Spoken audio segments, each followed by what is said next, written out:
Okay,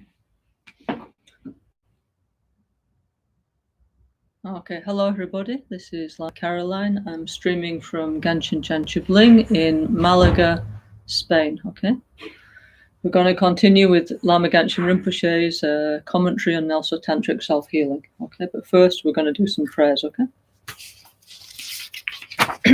Namo Guru Bhye, Namo Buddhaya, Namo Dhammaya, Namo Sanghaya, Namo Guru Bhye, Namo Buddhaya, Namo Dhammaya, Namo Sanghaya, Namo Guru Bhye, Namo Buddhaya, Namo Dhammaya, Namo Sanghaya, Namo Triratnaya.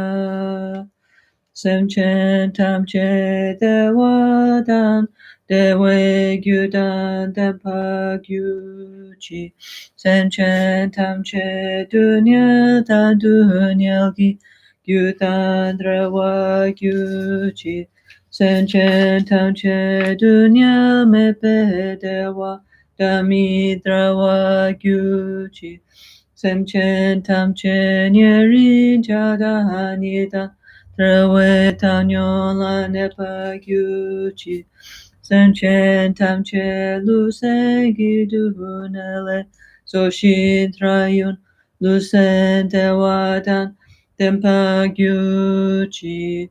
Semchen Tamche NgalSo Tochin China, no Chukoyu Danshin Samane Gyuchi. Semchen Tamche Dansa Buli Gikedo, Dadan Chinagi Shidedan, Dukun Dempa Gyuchi. Tamche Duni Sashida, Semala Sohame Padan, La Tiltanya Bedurye, Rajin Jampone Gyuchi, La Dami Jepese, No Susham Dahayi Kitro, Kunsa Chetri Laname, Nam Kaka Guhukya Gyuchi.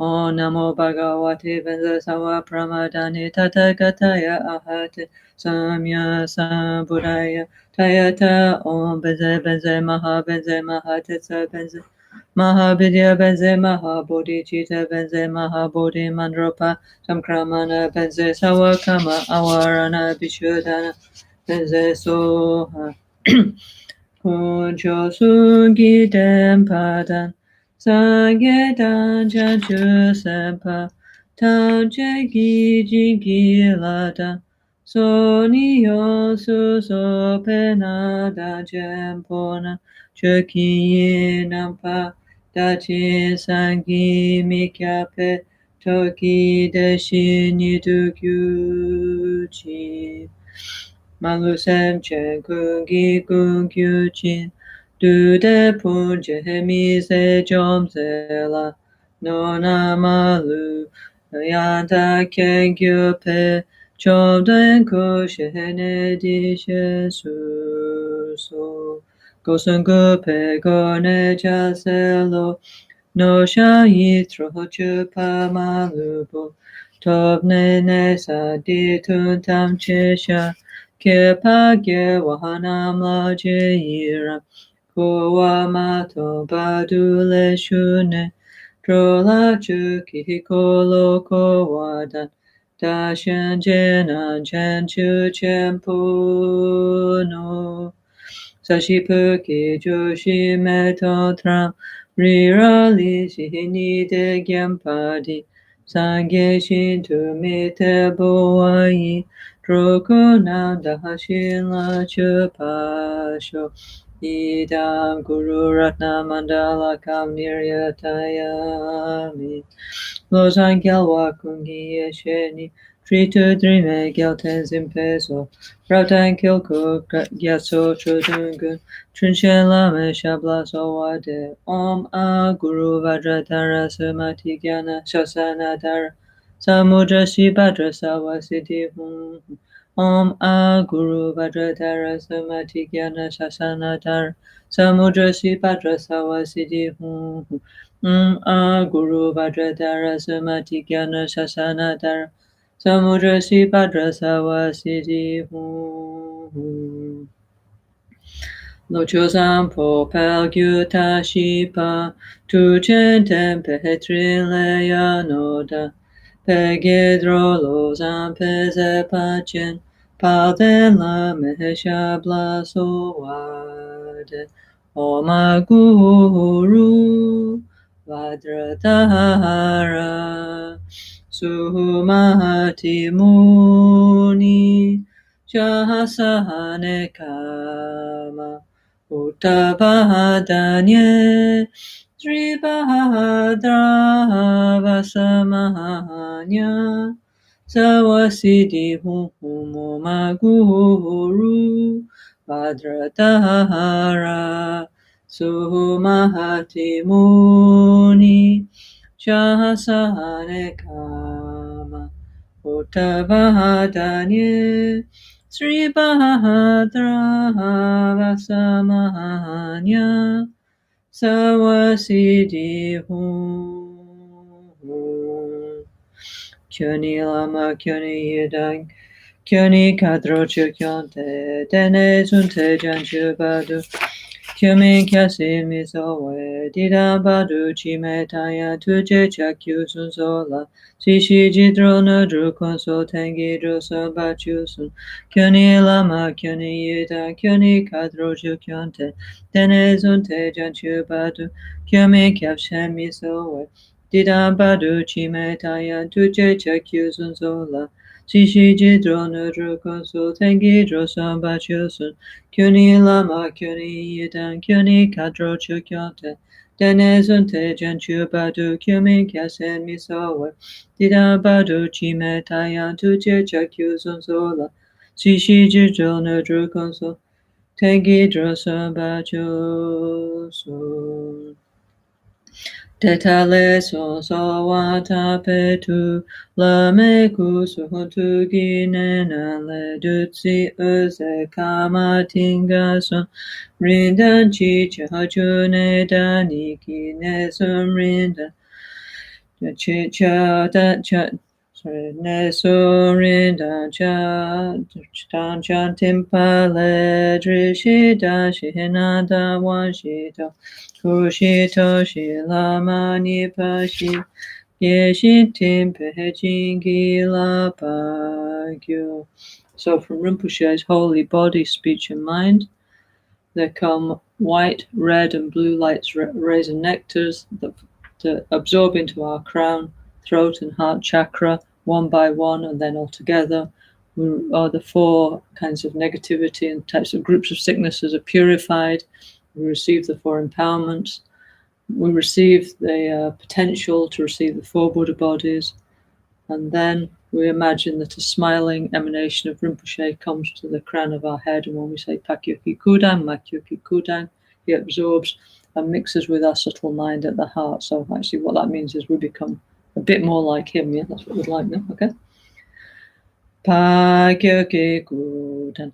Dagi lu pakyoke sunda dagina pakyoke tuda dagi dunya mechi tu jingilo makyoke kuda dagi lu makyoke sunda dagina makyoke tuda Dagi danya mechi tu jingilo. So now Rinpoche's holy mind mixes with our mind at our heart chakra, like water pouring into water.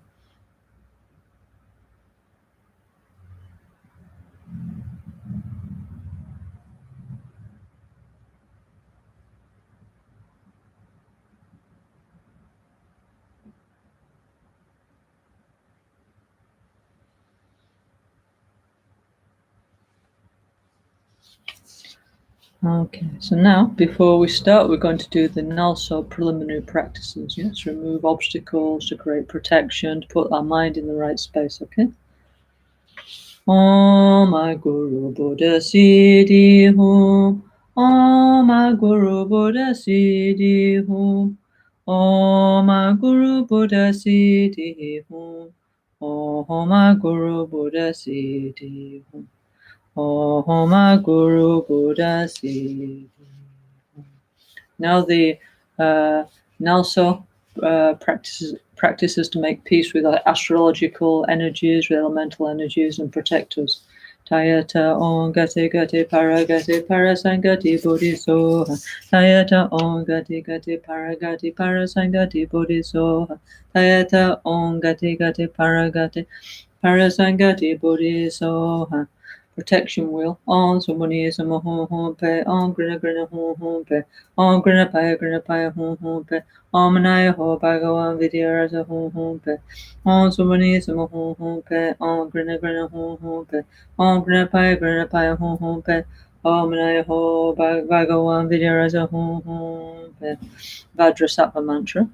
Om Vajrasattva Samaya Manupalaya Vajrasattva Tenopati Sadrido Mebawa Suto Kayo Mebawa Supo Kayo Mebawa Anurakto Mebawa Sawasiti Mebawa Sawa Kama Sutta Me Tritan Sriyam Guru Ha ha ha ha ho Bhagavan Sawa Tata Gata Vajra Mame Musa Vajra Bhava Maha Samaya Sapa Ahum.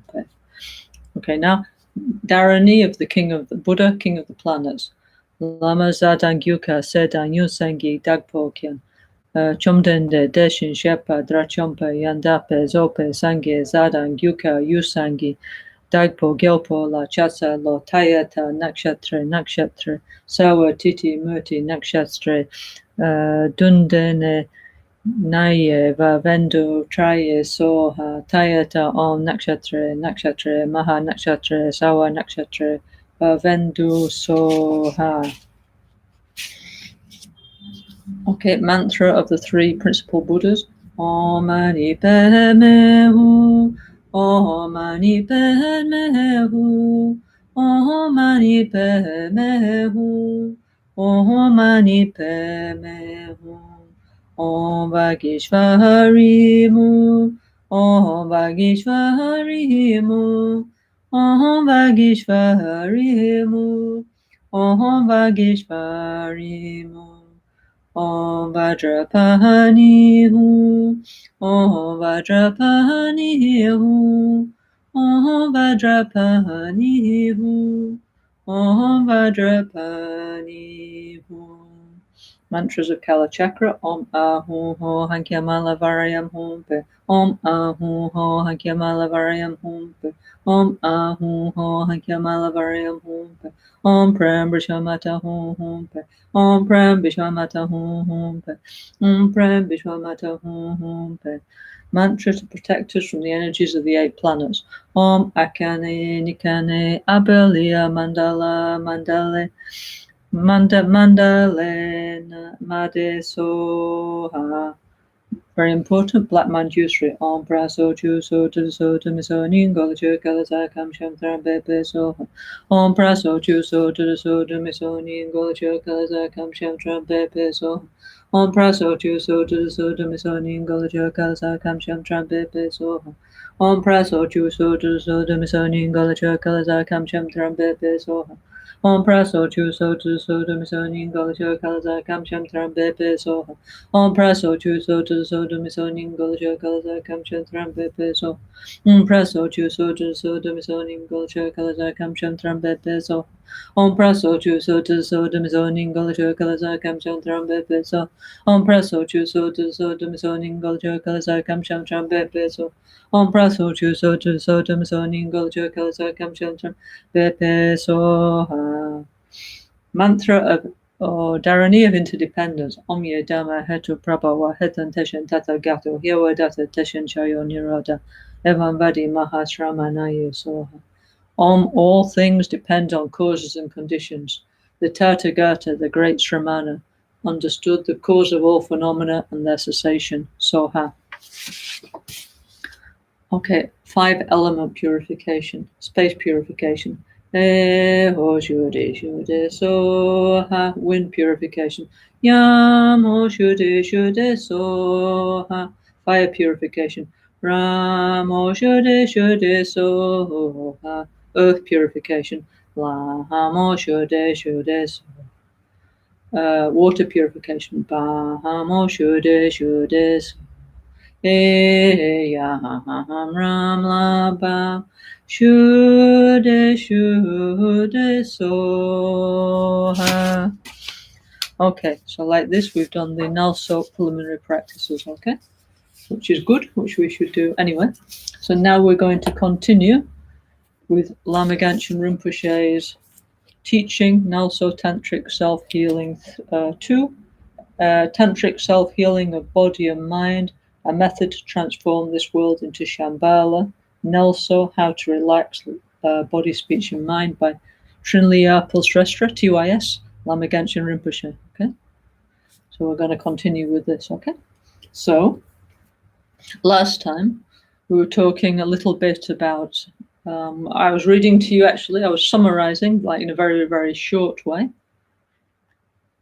the Shambhala Lamyik, which is written by one of the holy Panchen Lamas, which was written by, I think, the fourth Panchen Lama, Panchen Palden Lobsang Yeshe. And he wrote this book called The Guidebook of the Road to Shambhala. Yeah? So I was summarizing what it actually said, you know. So we're very exciting, no? You have to, we discovered you have to first do your practice, you know, whatever is your practice, and you have to generate a good motivation and bodhicitta. And then you have to wait for a sign. If you really want to go in Shambhala, you have to request, and then you have to wait for a sign in your dream, no? Yeah. And if you get a dream sign, you say, okay, now I can go, yeah? So anyway, so what I personally thought or understood about all that, what His Holiness the Panchen Lama was saying, was that actually you don't need to do Kala Chakra practice to go to Shambhala. You can do any practice, yeah? He said, do your Yidam. So, I don't know, you could do Chenrezi practice or Haruka or Tara or anything, actually. It didn't say specifically you have to do Kala Chakra practice, yeah? But you have to have this strong wish, I'd like to go to Shambhala in order to benefit many beings, yeah? And in Shambhala, there's many incredible kinds of science and technology, many ideas about inner and world peace, many beautiful Dharma teachings, very easy to get Dharma teachings. Most of the people are very nice, but not all of them, it said, but most of them are very nice, yeah? So it's a very good place to improve ourselves, yeah. So we should have this if we want to go. It's possible. But as I was reading all that story, you know, what His Holiness the Panchen Lama said, you know, how you have to cross blazing deserts where there's no food and water with a rucksack full of special magic food, and you have to either kind of swim across a river on the king of the fish or crawl across on a vine. And I just thought, well, there's no way. I'm glad, for me personally, I thought I'm really glad Rinpoche taught me this, because honestly, the story is great, but I really cannot see myself crossing deserts north of Afghanistan and doing all that. So thank you very much, Rinpoche, that you didn't give us the easy road to Shambhala. You gave us the only road to Shambhala, because if it involves crossing deserts and avoiding mountains full of cannibals and all that kind of stuff, there's no chance for me anyway. So very grateful that Rinpoche taught us this. Yeah, okay. Anyway, so and I understood actually that it was to do. It means we have to practice a lot, yeah. Because for example, we have to enter into the Mahayana refuge with Buddha, Dhamma, and Sangha. We have to enter into the Mahayana. No? We have to understand renunciation, bodhicitta, understand about the reality. We have to take the tantric vows and keep them. We have to practice our sadhana. No? And then there was a whole series of retreats that actually we had to do. So I actually thought, well, perhaps we could sit actually in our house, yeah, and then do all those practices and see what happens. Maybe all that is actually some kind of symbol, you know. And I think maybe you don't even need to exactly physically travel, yeah, because Lama Rinpoche, he's been saying that actually there's many different places in this world we can enter into Shambhala, yeah. Like he said, for example, in China, in Xinjiang, there's one place, one valley you can enter into Shambhala. In Tashi Lumpo Monastery behind, there's one doorway to Shambhala. In Toledo, in Spain, Rinpoche said there's a Shambhala gateway. In Rio de Janeiro, Rinpoche said there's one there. So maybe, who knows, maybe there's many. But maybe what we need to do is purify our mind sufficiently that we can go through the door that's there, but we didn't see. No? So anyway, so we had to do like, I don't know, we had to do like Maritsia retreat, and we had to do, according to what His Holiness the Panchen Lama said, no, we should do the practice of Maritsia to stop the obstacles of the road, and then we should do Yamantaka and Kalarupa and Ekajati and Generasi Singanada and all kinds of different practices, no? So to me, it seems like doing many, many different practices of our lineage, and then finally, if we go for long enough, if we're very lucky, we can get there. And in this road book to Shambhala, it said, there were certain places, where you could like jump ahead. Like, for example, at one point, you could ask the Kinnaras to fly you on Kinnara Airlines directly to Shambhala. Or if not, you could ask the Vajradakini to take you. So there's different possibilities, yeah? So anyway, so we were looking a little bit at the road book of Shambhala. And why we're doing that is because we need to understand, like, on the cover of Rinpoche book, it says how to get to Shambhala. So you might think, well, why should I get to Shambhala? What's so interesting about that, yeah? So I thought before we really start to enter into Rinpoche's commentary, we could also talk a little more about this, yeah? So I thought today, actually, I'd like to share another thing with you about Shambhala, yeah, about Kalachakra. And Rinpoche, Lama Gangchen Rinpoche, I don't know if you know, but Rinpoche, okay, he knew everything by heart. It was incredible. He didn't really need a sadhana or anything like this. He had memorized all the kind of prayers, also the long, complicated one. He knew like everything of our lineage, but he used to carry around with him like 2 pecha, which is like a Tibetan book like this, okay? Wrapped up in a silk cover. Yeah, so he used to have actually 2 prayer books that he used to carry around with him as he was traveling here and there around the world. Yeah, okay, when he was teaching and healing people. Yeah. So inside one of the pechas, the prayer books that Rinpoche used to carry around with him, he had actually one text which was about Borobudur and about Kalachakra. Yeah. And we carry this with him for many, many years. Yeah? So I thought today maybe, so obviously it means for Rinpoche it was extremely important, no? So otherwise no need to carry around the world with you. No? So I thought today we could look a little bit at this and then start the actual commentary of Rinpoche's extended practice, okay? So I thought we could do this, yeah? Okay, let's have a look. Let me just find it here, okay?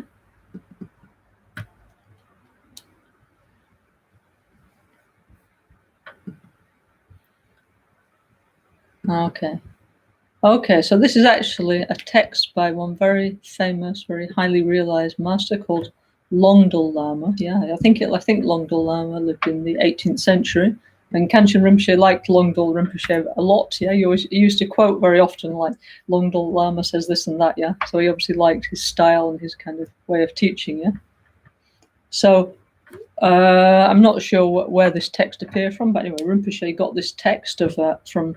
Rinpoche had many hundreds and hundreds of Tibetan books, no? So Rinpoche found this text from Longdol Lama, which was talking about Sri Danyakata, yeah, which is the mandala of Kalachakra within Shambhala, okay, and it's also the stupa where the historical Buddha Shakyamuni taught the Kalachakra Tantra, okay. So Rinpoche had this Tibetan text from Longdol Lama from the 18th century, and it said that actually this source of this information was somebody called Kunkyen Bhutan Rinchen yeah, who was from the 14th century, okay, our 14th century, yeah.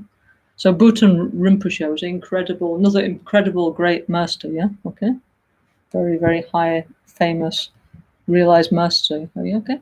So anyway, so Rinpoche had this Tibetan text, and then a few years ago, I don't know, maybe like 10 years ago or something, he asked Sherab, who at the time was living with us in Albaniano. Yeah, now he's in Pamaya, I think, or somewhere else, working somewhere else.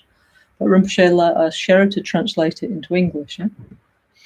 So we have both the Tibetan and unfortunately for us, the English translation. Yeah. So I'll read you a little bit of it. It's actually quite difficult to understand the whole thing, but I'll summarize what it says, and then if you like, maybe you can find your own copy later. Actually, this has also been published several times within the Links books. You know, the books that Ista makes. Ista is Rinpoche's secretary. No? Rinpoche is a UN secretary, and every year since 11 years, she's been making this book called Links, which is recording the Borobudur teachings and conference that we did together with Rinpoche in Borobudur, okay? And so this, I remember, has been several times inside the Links book. So you can even download that off the internet, actually, for free if you want, okay? So anyway, let's have a look a little bit what it said. And this is what Rinpoche carried around with him for many, many years, okay? So it says, Longdol Rinpoche says, because the all omniscient Bhutan Rinpoche said, yeah, the site of Palden Drepung, yeah, is where the Kala Chakra is taught, yeah, okay? So, okay, now this is me speaking, okay? So, Palden Drepung, yeah? So, Palden means glorious, okay? And Drepung means, in Tibetan, it means rice heap, yeah? So Rinpoche, Genshin Rinpoche, used to say one of the reasons why he thought that Borobudur in Java was Palden Drepung was because Java, yeah, okay, they have many, many, many different harvests of rice every year because it's a tropical country, and it's just like it's not like most countries where they have like one harvest or two harvests. They have like, I don't know, like 4 or 5 rice harvests like throughout the year. It's just in continuation, yeah.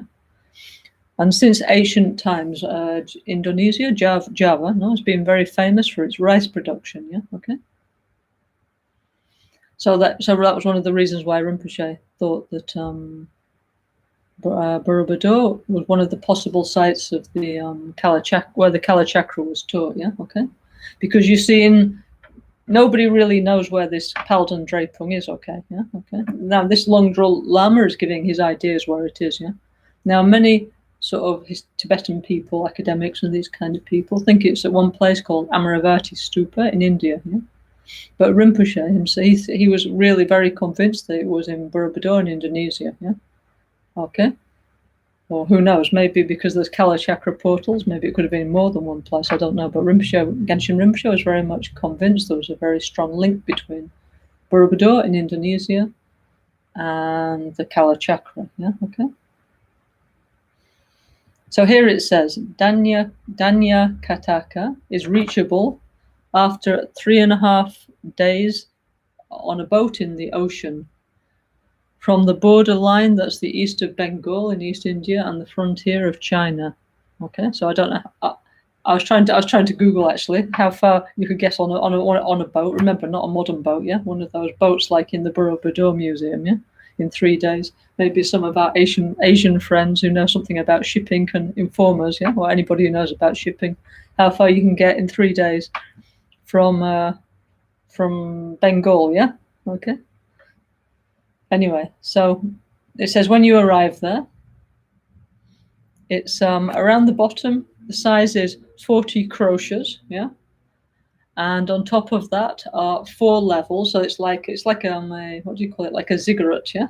It's got like Borobudur. No, it's got 4 levels of the 4 great kings. Now the 4 great kings are the protectors of the direction. No? In the Guide to Shambhala we were reading last time, no? There was one dark mountain, yeah, scary mountain, and there Virupaksha, one of I think the guardian of the east, one of the 4 guardian kings, it was one of his pleasure palaces. Okay, so we have these 4 kings, the guardian of the east, the south, the west, and the north, yeah, who since the time of the historical Buddha Shakyamuni, they promised to protect the Dharma. Yeah? So it says here that on the 4, there are 4 levels of the 4 great kings, supported by 37 pillars adorned with jewels. Yeah, okay. So Dhammapalas, yeah, by the way, is not something that Tibetan people invented. Yeah, so if we go to Java, no, you can see around the temples there's many Dhammapalas, like big guardians with big sticks. Yeah. And also, if we look in the Indian Buddhist culture, or the Chinese Buddhist cultures, many, many, many different kinds of Dharma protectors. So since the beginning, actually, since the time of the historical Buddha, yeah. I think the first Dharmapalas were the four kings of the direction, and also Bodhisattva Vajrapani, who vowed to take care of the Tantra teachings, yeah. So anyway, since forever, the Dharma has had its spiritual guardians. Why? Because it's precious, yeah. I mean, for example, yeah, if you go in a bank nowadays, you know, maybe they don't have like armed guards, although in some countries they do, like in Brazil, but most countries, they have like cameras and doors and a lot of security, yeah? So why they have security is because there's something precious there, isn't it, yeah? Okay, so the point is not the security system, but what's inside, no? So our Dharma teachings that come from Lord Buddha are extremely precious. Why? Because they can free our minds from suffering, yeah? So therefore, since forever, we've had, fortunately, spiritual guardians, Dharma protectors, who protected the holy teachings and kept also the practitioner's mind in the right direction. Yeah? So we're lucky, aren't we, here?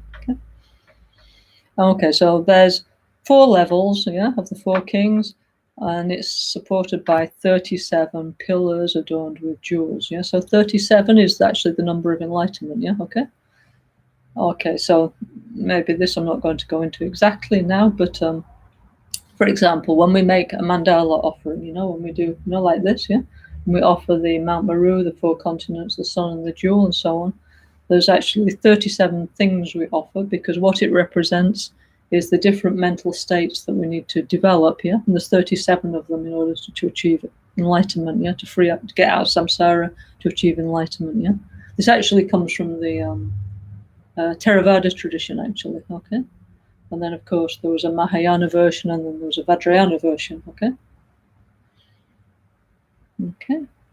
So, inside the doors of the 4 directions are the speech mandalas of the Dharmadhatu, yeah, okay? The Dharmadhatu means the sphere of reality, yeah? So actually it means emptiness, yeah? It means that things don't exist the way that they appear, yeah, okay? That all things are empty, all things are interdependent, dependent arisings, yeah, okay? So far, okay, so it does look, I think what Rai Rinpoche is very much interesting, because it sounds exactly like Borobudur, doesn't it? There's like these different levels, you know, here it says 4, yeah? And then there's these 4 doors, and it's true in Borobudur, there's these big gateways, and then there's Dharmapalas around, it's true, yeah? And on top of this is the construction of the 75 levels of Sangri Palgun. I have no idea what that means, yeah? In each space between the 28 stupas is the mandala of Gya Nye Ni. Okay? So this 28, no, this is the, what do you call it? The Nakshastras, the lunar mansions, yeah? Okay? So as the moon goes across the sky, there's normally we say there's 12 houses of the zodiac, don't we? Like Aries, Taurus, Gemini, Cancer, etc. Yeah. So this is true, no, but within them there's like 28 bright stars which are near where the moon and the sun and the planets cross in the sky, and these are called the Nakshastras, or houses of the moon. Yeah. So these 28 stupas represent this for sure. Yeah. On top of that is a vase made out of white lapis lazuli of Vishnu, yeah, vase, yeah. Now, vase actually means like a dome, yeah, like a stupa, yeah, okay. In the eastern door is the splendorous mandala of the Nakshastras, the lunar mansions, where 1,600 deities dwell. On top of this is a Dharma wheel together with the stag and the doe, wild and proportionately high. Yeah, okay, so this is like for example, in Albaniano, no? On the front, Rinpoche ordered like this beautiful Dharma wheel with Sanskrit around it, I think the Sanskrit vowels and consonants, I think, yeah. And then there's 2 beautiful statues, a male deer and a female deer, a stag and a doe, yeah. So why we have the 2 deers and the wheel is because this helps us to remember when the historical Buddha Shakyamuni, he gave his first official teaching, the 4 Noble Truths, in the deer park in Sarnath, no, near Varanasi, yeah. So that's why we always have the 2 deers, yeah. And then the wheel, yeah, the wheel is the symbol of his teachings, because when he was under the Bodhi tree, 2 gods, Vishnu and Brahma, they came and gave him the wheel and the conch, which was his symbol, yeah. So anyway, so the wheel is the symbol of the Buddha's teaching, and it will continue rolling, let's say, keep going forever and ever, we hope, yeah, okay. Okay, so it's definitely a Buddhist monument, we can say this one, yeah, okay. Okay, from the peak of this goes up a scarf, which has the length of 400 arm spans, stretching upwards, reaching approximately to the upper level. So this means like on, like Bodhanath Stupa in Nepal, yeah? So they put like these big, prayer flags, yeah? From the top all the way down, you know? They have these ceremonies where they put very nice, all these prayer flags, like very long ones from the top down to the bottom, yeah? From different families, they put their prayer flags to remove interferences for that year. So I think it means something like that. There's all these beautiful long banners of the elements or whatever coming down from the top right down to the ground, yeah. Then it says, Longdol Lama says, yeah, around the stupa are 37 mandalas or 50 arm spans offered by the Nagas. Of the 2 paths of outer and inner circumambulation, the inner path would take 1 full day to finish 1 complete round, yeah? So our Borobudur is not quite as big as that, yeah?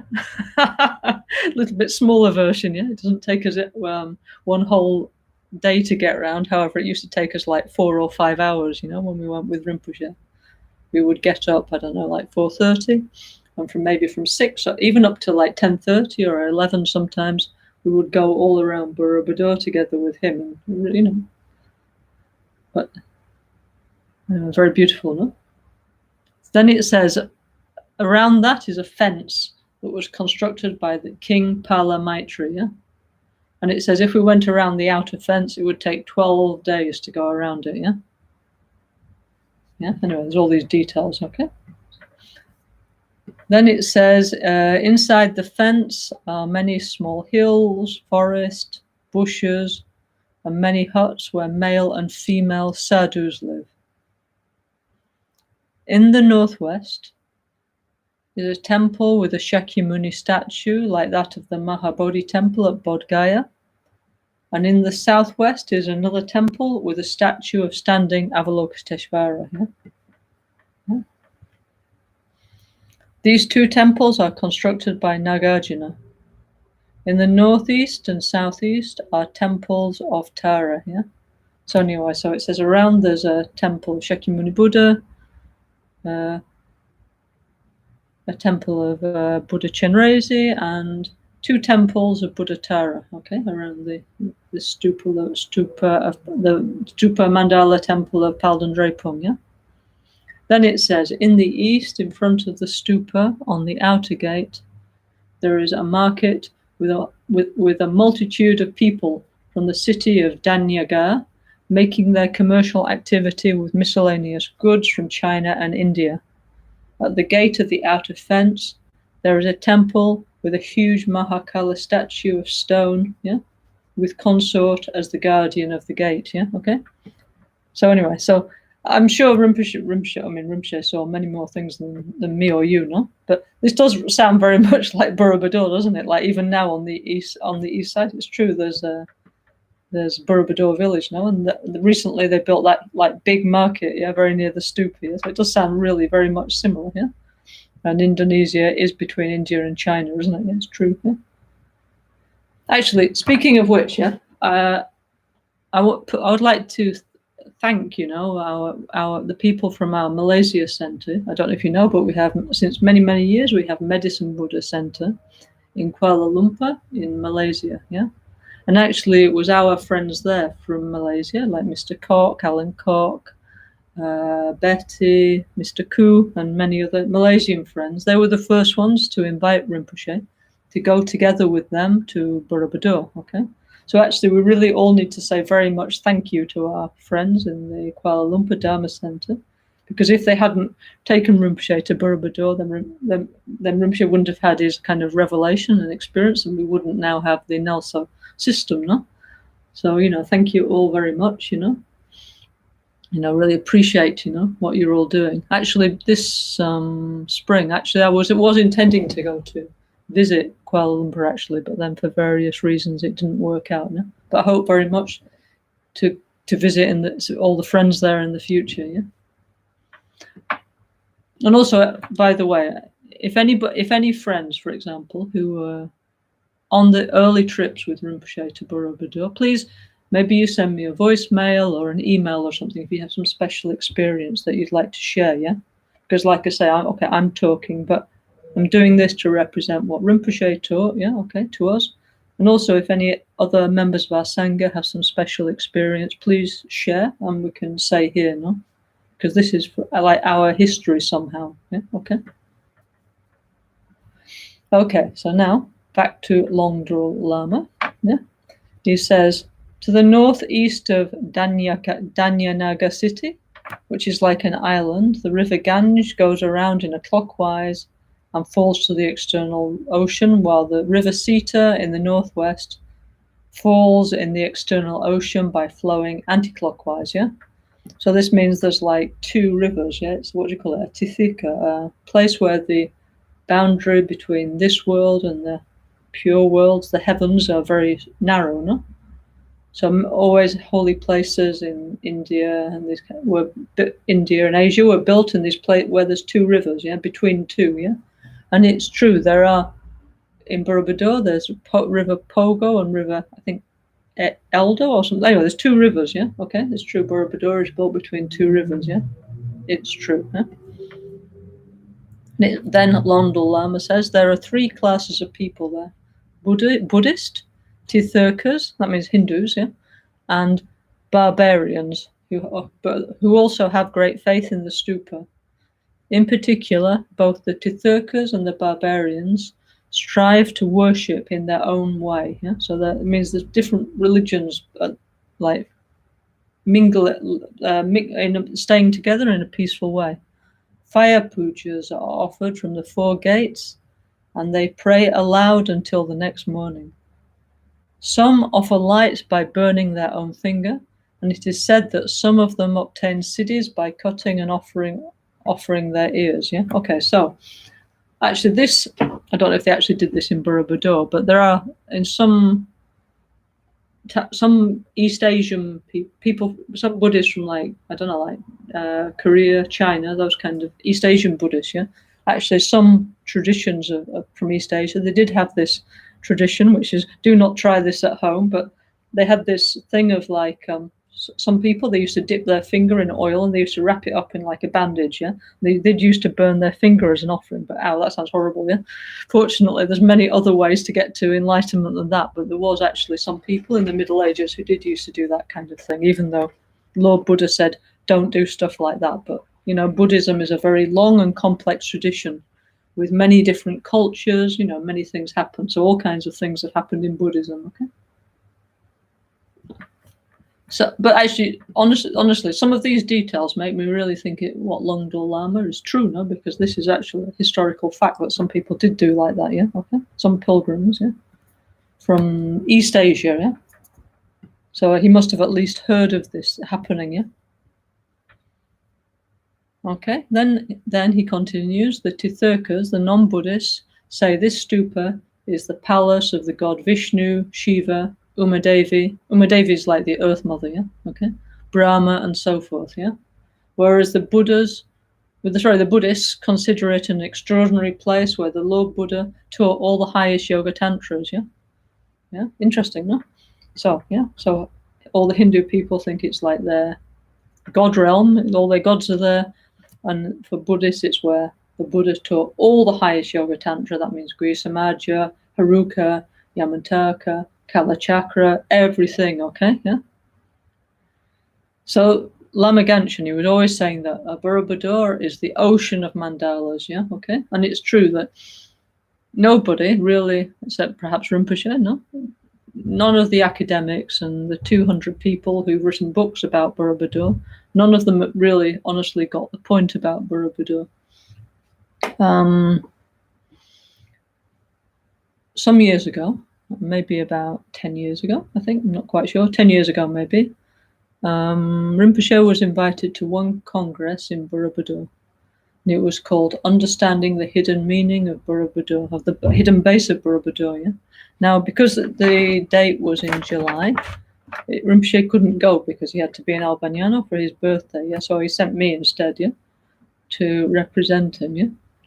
Why me? Because I spent many, many years with Rinpoche, and we were looking together about Borobudur. Okay, and then making self-healing and all this, yeah. And okay, so I went to present Rinpoche's ideas about Borobudur, yeah. So I got to this congress, and there was like 50 or 60 professors of archaeology and Buddhism and all sorts of things, yeah. And they were all presenting their ideas about what they thought Borobudur was. And the conference was presided over by one very famous academic called Lokesh Chandra. He's very famous. He's very old now, 90-something, 96, 97. And he's considered the most important academic in the world about Buddhism. Yeah? So every time they would get up and they had a screen launch, this was in the hall where we always used to do our Buddhist Congress with Rinpoche. Okay, so each one would get up and talk about Borobudur, and then he would say, "Oh, that's rubbish."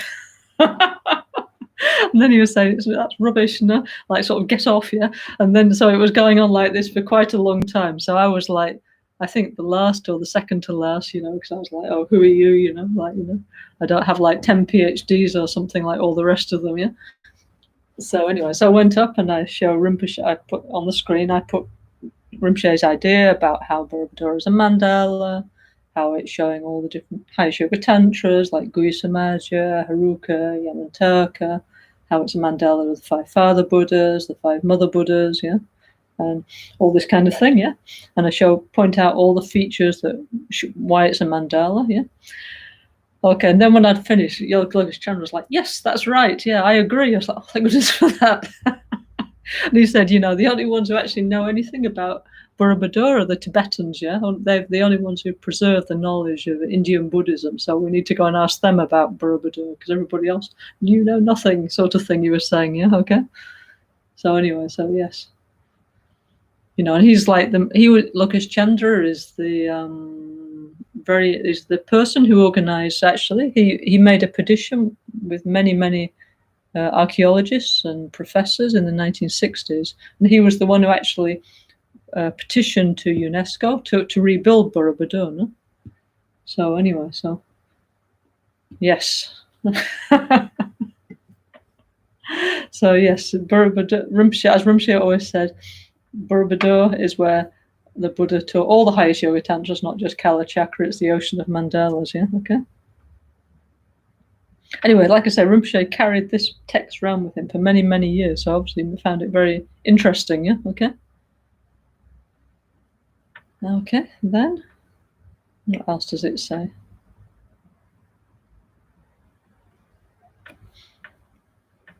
Okay, so anyway, it says, then it says here, this text was copied down from what was written on the bottom of a tanker by Shalu Bhutan, yeah, okay?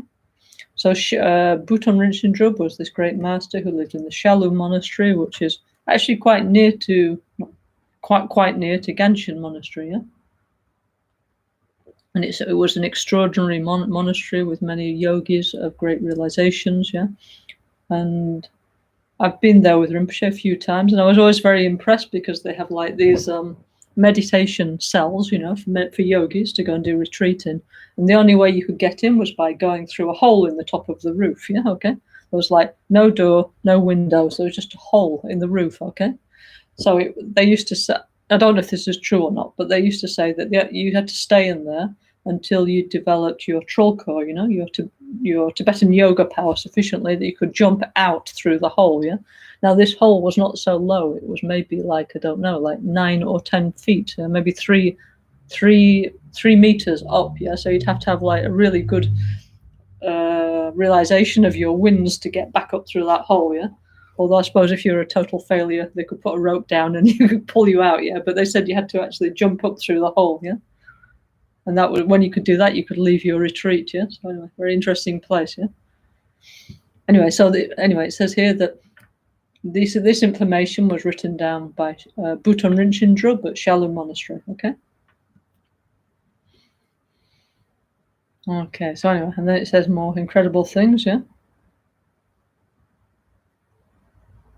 Let me have a look, yeah. Then it kind of repeats the same thing, actually, yeah, more or less, yeah.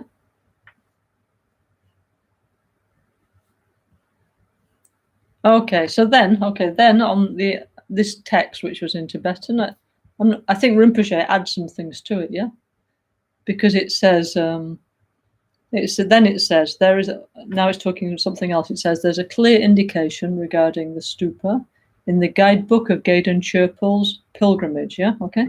So Gaden Chirpal was a how do you say?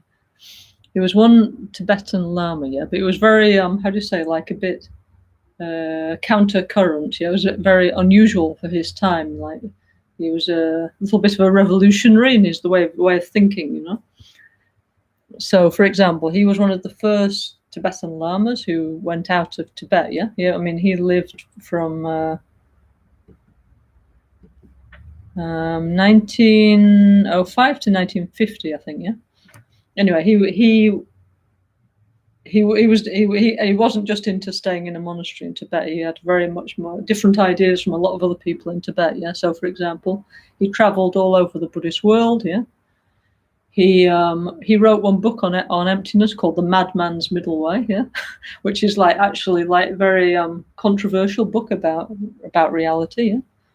And also he made the Tibetan Arts of Love. Yeah, his version of the Kama Sutra. Yeah. Okay.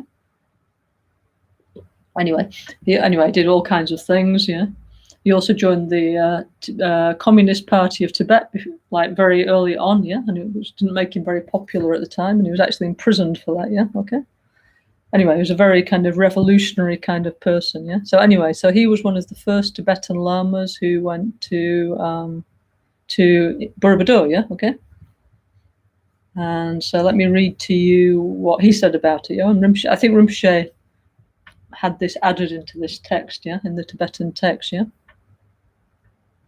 Because Rinpoche was always whatever subject it was to take out from all these authentic sources of the Dharma and then put in one document, yeah, so it would be easier, so you didn't have to go through yourself the bother of finding everything, yeah, okay.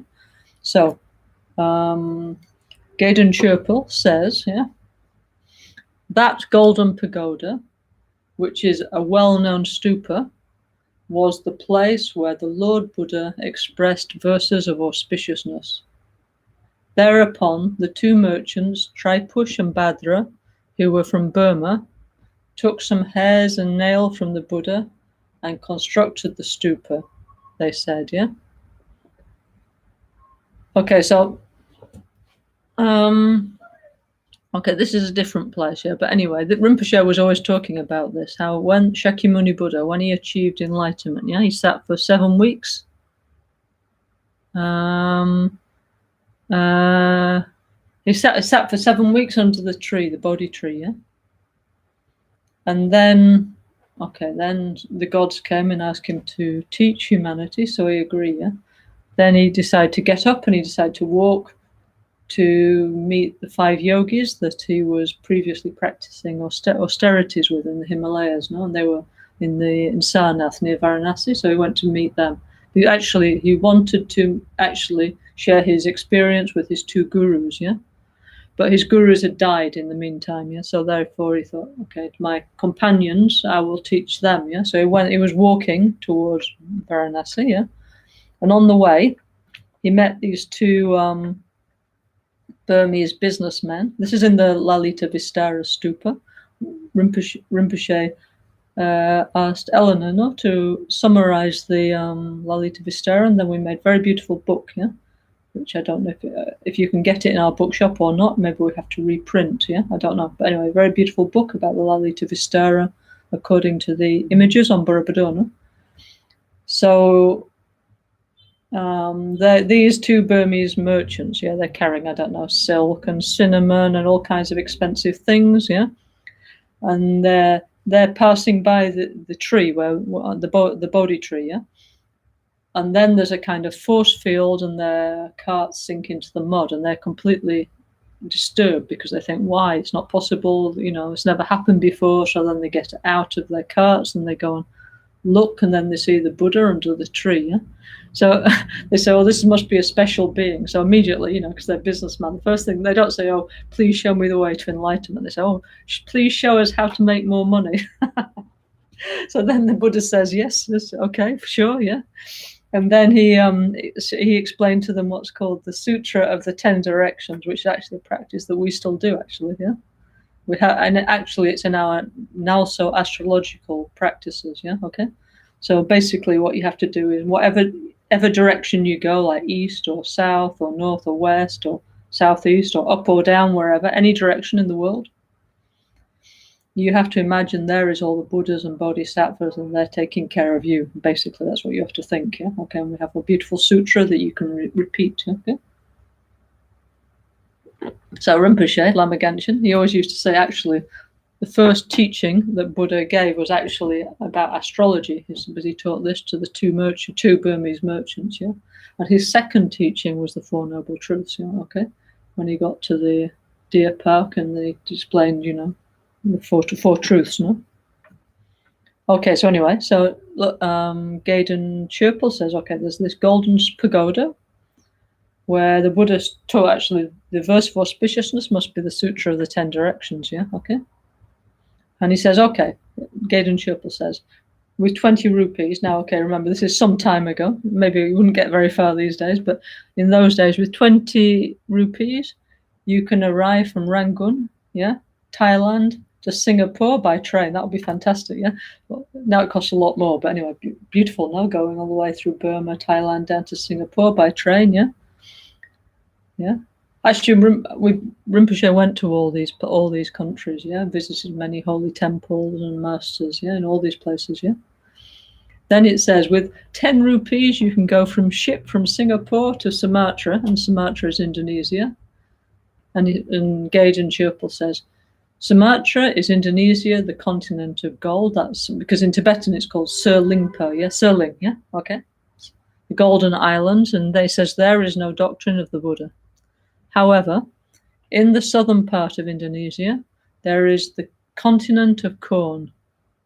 It was explained that even during the time of Shantigupta, yeah, there was still Buddha's doctrine in this continent.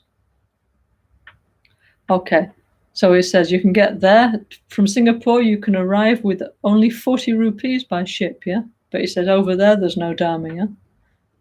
Then he says, and the so-called stupa of Borobudur before was like it means he went to Borobudur and he saw it, no?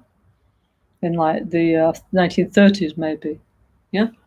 So the so-called stupa of Borobudur before was like a huge hill with 5 levels, which were square. And there are 6 levels which were round. Above, on the 6th round level, there were 32 small stupas. Above them were 24. Above them were 16. And in the center of them was a huge stupa. So actually it's completely right, no? There's like 5 levels, no? 5, like a ziggurat, 5 levels, which Rinpoche said was the 5 bhumis, no? And then what we call the 6th level, it starts with the circular galleries. No, there's the circle of 32 stupas, the circle of 24 stupas, the circle of 16 stupas, and there's what we call Rinpoche called the mother stupa. No?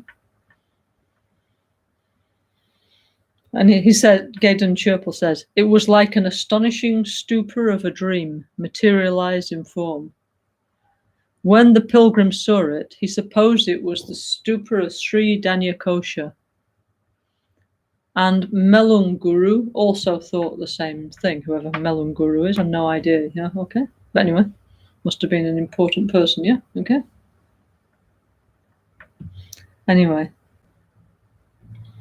So Gaydon Chirpal was one of the first Tibetan lamas to go to visit Borobudur, yeah. Actually, Lama Tubten Yeshe, who was one of the disseminators of Western Buddhism in the 1970s, and 80s. He also went to Borobudur. I've seen pictures of him there. I'm sure many, many other lamas have been there, but I think definitely the one who went there the most was His Holiness Khenchen Rinpoche. No, I don't know how many times Rinpoche went. Maybe, I don't know, maybe Cozy or Francesco. You can tell me, no? I think Rinpoche went 30 times at least to Borobudur, and he took thousands and thousands of people there. So at first, when he was first going there, it was just very simple and just with a few people, and then over the years, it developed as like of course, it's the national monument of Indonesia, by the way, very important culturally from the point of view of Indonesia, But also it developed in the sense of being a Buddhist monument, in the sense that originally it was considered to be a so-called dead monument by the Indonesian people, but then gradually they start to acknowledge that because Indonesia is a multicultural country, and they acknowledge all religions, So then they gave space for Buddhism, actually, and then gradually over the years, more and more and more different Buddhist groups and lamas and pilgrims start to go. So nowadays it's full, and there's many, many different Buddhist temples around there. Okay, so then at the end of this text it says, originally in Tibetan. Now I'm reading the translation. So it says, "I, with the name of the reincarnation, Ganshin." This is how Tibetan lamas speak. Okay. So I, who have the name of the Tolku, the reincarnation of Ganshin, and who have developed faith in Sri Danyakirta, which is known as the extraordinary stupa, where the perfectly completed Lord Buddha turned the Dharma wheel of secret mantra, or the Vajrayana. I also visited the temples and this stupa regularly since 1987, except sometime when I could not go due to the condition of natural harms and natural disasters. Like, for example, several times there was volcanic eruption, so it was difficult to go, although we did actually go, even though when there was volcanic eruption. In fact, we were there one time with Rinpoche, and the Mount Merapi, which is one of the most active and dangerous volcanoes in the world, which is near there, it exploded, and everybody's like, "Oh, we're going to die! Oh, let's Rinpoche." So with them, but then we were like, "Okay, maybe we'll just stay here with Rinpoche," And there was like lots of smoke and like lava coming out of the volcano. Anyway, so then Rinpoche prayed and everything, and then there came a rainstorm, and the water cooled down the lava. But even so, many people were actually killed in that explosion. It wasn't like a joke or anything. Okay. So I think twice we were in volcanic eruptions in Borobudur. And also there were sometimes some political events, like for example in 2001, there was the Twin Towers, and after that it was difficult to go, to travel internationally for some time. So also then for a few years Rinpoche didn't take such big groups of people, but fortunately after some time later again he started to take very big groups, 100, 200 people, okay. And then Rinpoche continues, he said, "Generally, I made this tour one time every year for making offerings, worshipping, circumambulating, and so forth, without giving up any effort." It means he made the effort every year until the year of 2011, which now is the 18th time, okay? "Furthermore, I, with faithful sponsors and a group of disciples of more than 100 people from about 20 different countries, we used to go there to worship, to circumambulate the stupa, and so forth, waking up at 4 o'clock in the morning every day." Yes, very difficult, for a period of 10 days, from about 10 days to about 1 month, okay. So yes, many of us had that fortune, and we will still continue to go, by the way, as soon as possible, Lama Michelle and me and whoever else likes to come, we will go together to Borobudur as soon as the conditions arise for us to do so, okay. We have like this feeling of like connection and commitment, Rinpoche put such an effort to take us to Borobudur that we feel that, and also it's the place where Rinpoche had his revelation about self-healing, So we feel it's very, Lama Michelle and me and many others, people in our Sangha, we feel it's very important that we continue to go there, and somehow continue Rinpoche's wishes, following his steps, and continue to practice there and receive blessings. Okay. And then Rinpoche says, at that supreme field of merit for all beings, it means at Borobudur, we usually have been able to make always about 10,000 offerings of light, to create collective merit for sentient beings, Now, this is again thanks to our friends from Malaysia.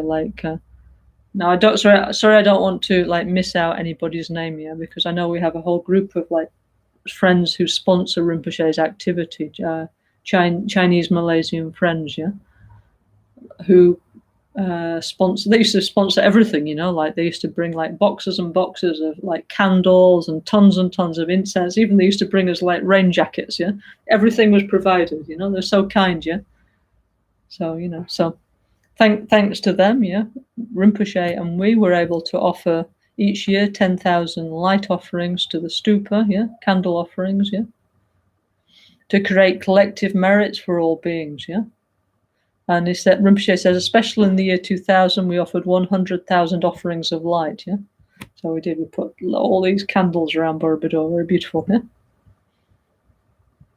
Actually, nowadays, it's not allowed anymore, but we did all kinds of incredible things that now they don't let us do anymore, So we're lucky, In particular, we did not only do prostrations and circumambulations, as Tibetan people do, around stupas, but we also did the practice of Gui Samadja, Haruka, Yamataka, Kalachakra, and we did the way of practicing that combined with the 5 Dhyani Buddhas, together with the great stupa, continuously and properly, in a way that was meaningful, okay.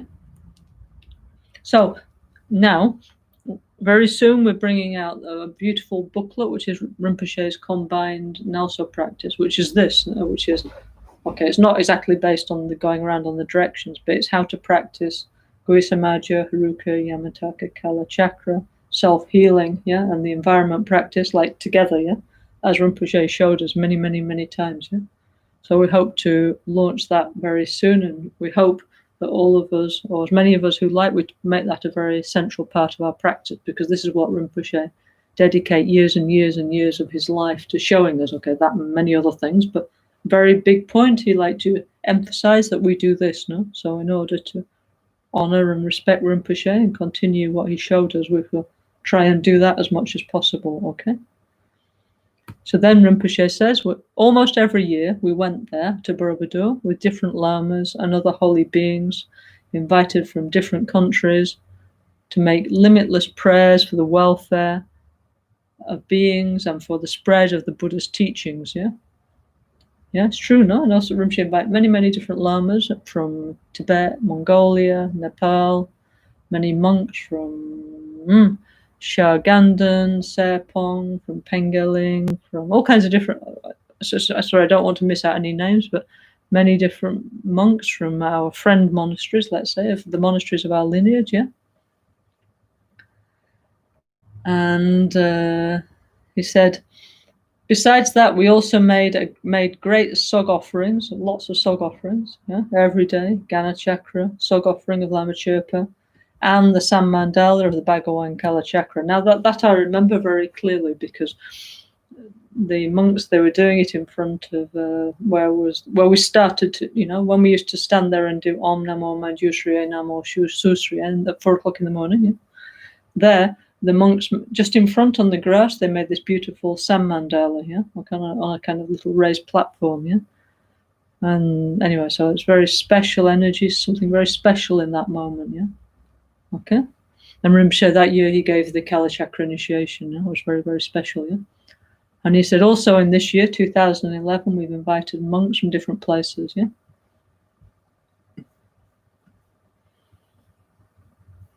So then Rinpoche says, although the Sagatas, the ones gone to bliss, the Buddhas, possess the 3 bodies, the Dharmakaya, the Sambhogakaya, the Nimanakaya, with the major and minor marks. That means like they have like 32 major marks and 18 minor marks. So they have these physical signs, which are the results of their karma from other lives. Okay, yeah. So it says, although the Sagatas possess the three bodies with the major and minor marks, they emanate any kind of form body for the sake of migrators. Yeah, yeah. So this is a very, I say, common, let's say, somehow idea in Vajrayana Buddhism that the holy Buddhas, yeah, they will emanate any form suitable for our mind. So, for example, Shantideva, no, in the Bodhisattva Chariot avatar, he says, the Buddhas can manifest as anything, like a bridge, like a boat, as anything or anybody that will like help to mature our mind, yeah. And in the NgalSo of our protector, the world protector, it says, the Buddhas can appear as like your friend, as like, I don't know, your enemy, as a demon, as your guru. They can appear as anything, any way that is somehow is maturing our mind. Not obviously always in the way we think our mind might need to be matured, but anyway, they give us a push in the right direction, yeah. So then Rinpoche continues, he's quoting from a text, no? And he says, although the Sagatas possess the three bodies, the major and minor marks, they emanate any kind of form body for the sake of transmigrators. Even if you are free of faults like a precious jewel, I, with this supreme cloth, which is highly admired by the conquerors who are without sin, wipe your body, just for a mere gesture of reverence and respect at a worldly level, yeah? Having purified the obscuration of the delusions of the three poisons, may we transform ourselves into the nature of the three holy bodies, yeah? Okay. So this is a quote from one sutra, I think. I don't know, I have to try and find the original, yeah? Okay. So anyway, so Rinpoche put that, yeah? So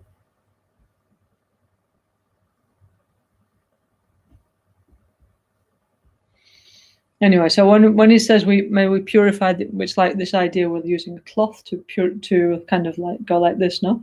And by offering to the guru or to the Buddha, we're purifying our own obscurations of ignorance, desire, and hatred. So in this way, may we transform ourselves into the nature of the three holy bodies. So it's kind of like saying, the holy Buddhas, yeah, can be either Buddha's mind, Dhammakaya, enjoyment body, Sambhogakaya, or Nimanakaya, yeah, okay?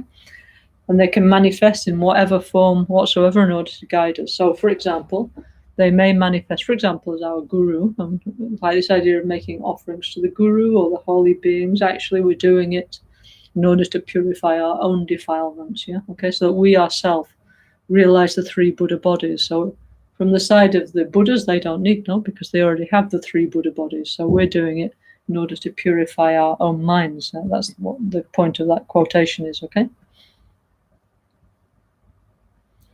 So then Rinpoche says, just as this preceding passage, this quote says, in order to eliminate the obscuration of the drowa, the migrators, yeah, transmigrators, and to pacify the degeneration of the environment and beings, we have compiled and attached together the rite of blessing of NgalSo and the rite of consecration by way of the Bhagawan Vajrabhairava. Okay, so this is because every year Rinpoche was making Rabne Chenmo, the great rite of blessing, and also was doing that in conjunction with the Yamanturka self-initiation of the one of the seventh Dalai Lama. Yeah, okay.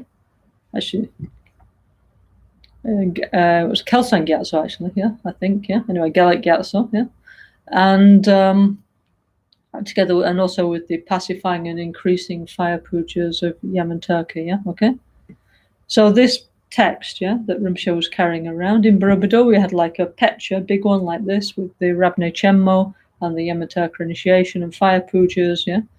And also this text was in it about Borobudur, and Rinpoche liked very much, yeah. But so he just kept this part of the text, and he always carried it around with him, yeah. Okay. So for many years, like 20 years, Rinpoche and his jindalas, like many jindalas from all over the world. They invite many groups of monks, yeah, not so cheap, but anyway, they go invite them all, monks and lamas and practitioners, to make this great blessing stupa. Because Rinpoche always had this idea of not just to take from places, but to give back, yeah. So for years and years and years, we did this Rabne Chenmo together with Rinpoche, many high Rinpoches and lamas and geshes and so on, yeah, and monks and nuns and practitioners. And gradually over the years, it's kind of like Borobudur became more, I mean, okay, it was always powerful, but okay, it was lost. It was like lost in time somehow. Nobody was practicing there. And then it was rebuilt 2 times, yeah. So then Rinpoche, like it, as is in the Tibetan tradition, he was reconsecrating Borobudur, basically, yeah. So in the first, this is, I'll tell you like my experience, okay? In the first years when we used to go to Borobudur, of course, it was really incredible. And there was all kinds of like miracle things happening. Fantastic. But it was kind of like Rinpoche was like opening the door, yeah? And then as soon as Rinpoche was left, it would go like, pop, shut, yeah? And then afterwards, it was better you just leave with him, because otherwise you felt like a big drop in the energy, yeah? But gradually, over the years, with all these years and years and years of puja and blessing, I noticed that each year it's kind of like the energy was more and more there. So in the end, it was just like totally like the stupa was kind of like on all the time, yeah? So even if we arrived there before Rinpoche, we could still feel it, you know? It wasn't just depending on Rinpoche, but of course Rinpoche was like somehow the one that like guide us there, open the door, lead us in, show us everything, give us all the initiations, and totally switch us on to the idea of Borobudur and the ocean of mandalas. It's true, you know, and self-healing and everything. Yeah, it was totally, everything was Rinpoche, okay?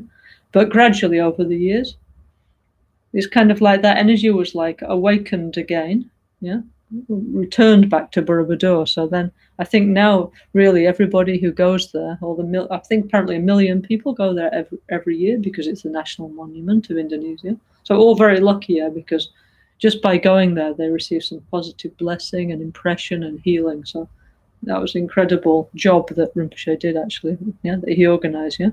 So then he said, we also planted many Bodhi trees, yeah. I mean, they grow there, you know, but we plant many different Bodhi trees as a symbol of the aim of some holy beings, and as a symbol of each and every continent for developing the environment. So he had like near the Manohara Hotel, he planted 5 Bodhi trees, yeah, one for like Asia, yeah, one for Europe, one for South America, one for Africa, like for the 5 continents of the world, yeah, okay. He planted Bodhi trees, yeah, okay. And then he says, however much root of virtue there is that we and others have from the 3 times, that means the past, the present, and the future, and the virtue we've accumulated by the planting of the Bodhi trees and so on, may the precious doctrine of the Buddha disseminate and develop in general, and in particular, may the precious doctrine, the union of Sutra and Tantra from the tradition of Lama Tsongkhapa, which is like refined gold, may this spread and develop and continue and live for a very long time, yeah, okay? Okay, so Rinpoche says here, through all this positive energy and the planting of Bodhi trees, yeah, may all these positive things happen, may the Dharma, especially Lama Tsongkhapa, continue and increase, yeah? So Rinpoche planted Bodhi trees in Borobudur, also in Albagnano. He planted many different kinds of fruit trees and Bodhi trees, yeah? In Serinjong in Spain, no, in a retreat center in the Alpahara Mountains, he planted, I think, 108 trees, yeah, okay? So we have a long life forest. Serinjong means the place of long life. So we have Serinjong long life forest, yeah. And in Ganshin in Tibet, he planted 30,000 trees, actually, yeah, to recover the desert environment, to transform it back, yeah, because the trees call the rain, no? So you have trees, the climate gradually becomes more wet eventually, yeah, okay? So Rinpoche was showing in a very practical way that we need to take care of the environment, yeah, okay? So then he says, may the holy beings who uphold the Dharma have a long life, and may their enlightened activities expand. May the Sangha communities pass their time with harmonious minds, pure ethics, and the teaching and practice of the three wheels, that means Theravada, Mahayana, and Vajrayana, until samsara ends. Okay, so better get ready for a long time then. Anyway, sometime we'll be doing that then, yeah. May all discordant ruin, such as sickness, famine, fights and quarrels, be pacified in the entire world, so that the transmigrators live with the richness of Dharma, happiness and joy. Okay, so transmigrator means us, yeah, okay? We're drower. That means we're migrating from life to life. And this, we don't like this idea because we're uncomfortable. But anyway, from life to life, we need to leave everything. We need to go to a new place, with new parents, new society, new everything. So we are like refugees, yeah, basically. And then we stay for a little time in one place and then build something up. And then again, we must go through old age, sickness or death or whatever reason. So we migrate endlessly within samsara, yeah, while we're in samsara, yeah. And when we get out of samsara, we still need to go around. Okay, but now we're going around still here and there to help sentient beings, yeah. Okay, so that's how it is, yeah. Okay. Then Rinpoche said, may all the harms that are ruining the environment and sentient beings be pacified, so that sentient beings can enjoy any kind of glorious wealth. May there be established the seeds of the root of virtue, yeah? So we always have like these gardening analogies, yeah? So may there be planted the seeds for the roots of virtue. From the root comes the whole plant, and then comes the tree, okay? And all the fruits, which is great liberation in the mental continuum of many Buddhist and non-Buddhist people, yeah? So all their unpleasant harms of this life get pacified, and they receive the real blessing of the great stupa of definitive meaning, okay? So Rinpoche is saying, he dedicates that, may everybody in the world, not just the Buddhists, may everybody have peace, happiness, good conditions, inner and world peace, yeah, okay? Which is what he always said, that his teachings are opening to every single person in the world, yeah, okay? Everybody's welcome to listen, yeah? Which is why, actually, we are streaming this. That was Rinpoche's wish, yeah? Okay, even though, generally speaking, it's not our tradition to do so, but Rinpoche's specific wish and instruction was that we spread very openly and widely his teaching. So, therefore, to respect him, to honor him, we are doing so, okay?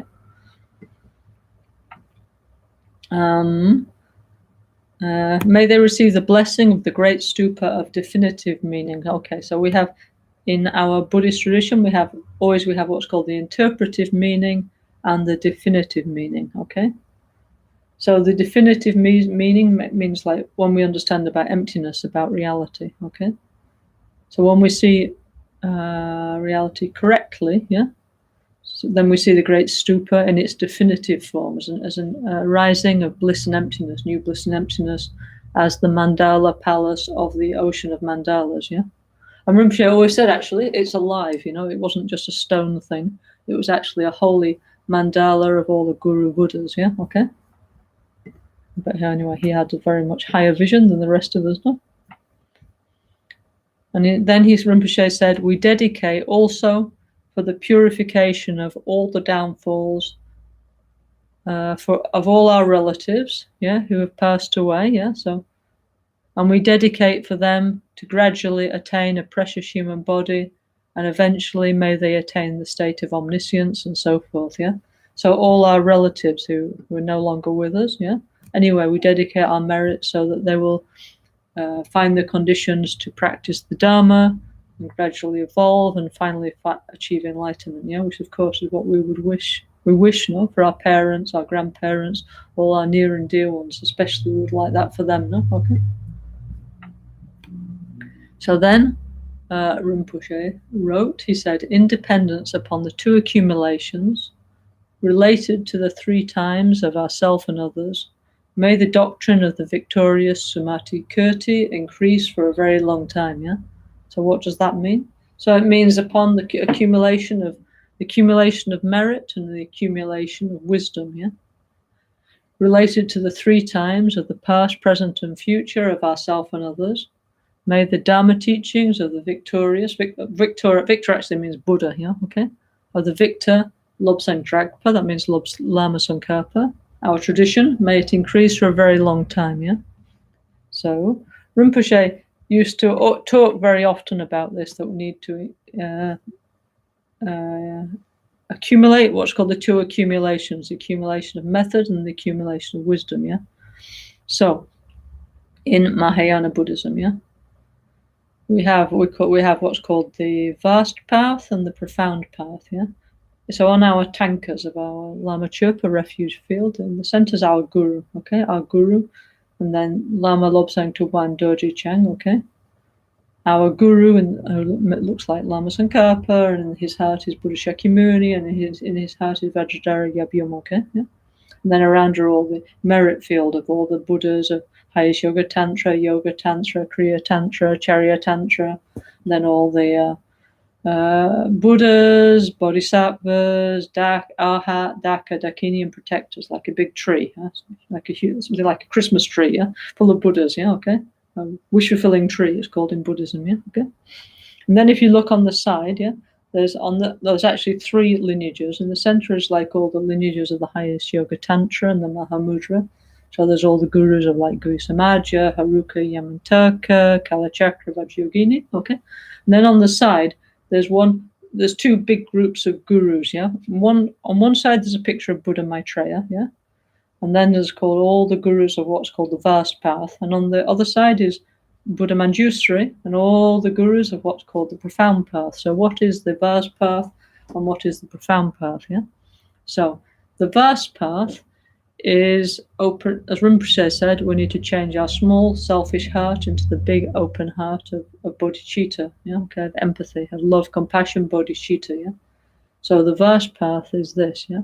All the methods and ways we can open up our heart and gradually develop first wishing bodhicitta and then actual bodhicitta within our minds. Bodhicitta is, I want to become a Buddha for the benefit of all beings, yeah, okay? Okay, this is, the Mahayana bodhicitta.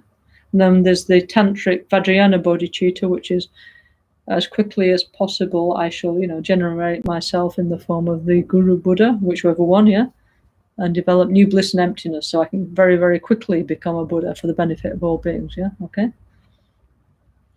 So anyway, so the vast path is this, yeah, okay?